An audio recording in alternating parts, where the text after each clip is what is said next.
राज्यामध्ये आणखीन जवळपास 31 तारखेपर्यंत राज्यामध्ये हवामान कोरडं राहणार आहे. सकाळी सकाळी थंडी वाजणार आहे. पण राज्यातल्या सर्व शेतकऱ्याला सांगू इच्छितो, आता लातूर जिल्ह्यात आलोय म्हणून या लातूरकरांना सांगू इच्छितो की ज्यांचं हरभरं काढायचं आलं असेल तुम्ही काढून घ्या. ज्यांचं तूर काढणी चालू काढून घ्या. कारण की तुमच्या लातूर जिल्ह्यामध्ये 2 फेब्रुवारी 3 आणि 4 तारखेला चांगला पाऊस पडणार नाही, म्हणून हा अंदाज लक्षात घ्यायचा. सांगायचं झालं तर राज्यात हा पाऊस म्हणजे पूर्व विदर्भ, पश्चिम विदर्भ, मराठवाडा, उत्तर महाराष्ट्राकडे चांगला पडणार आहे, म्हणून हा लक्षात घ्यायचा. ज्यांचं पीक काढायला आलं असेल त्यांनी काय करायचं, 1 तारखेच्या आत तुम्ही काढून झाकून ठेवायचं. कर्नाटकमध्ये देखील तंबाखू काढणं चालू आहे.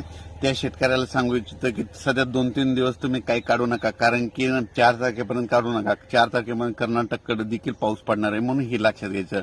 आपण राज्यातल्या शेतकऱ्याला सांगू इच्छितो की राज्यामध्ये 1 फेब्रुवारी 2, 3 आणि 4च्या दरम्यान राज्यात पावसाचं वातावरण आहे.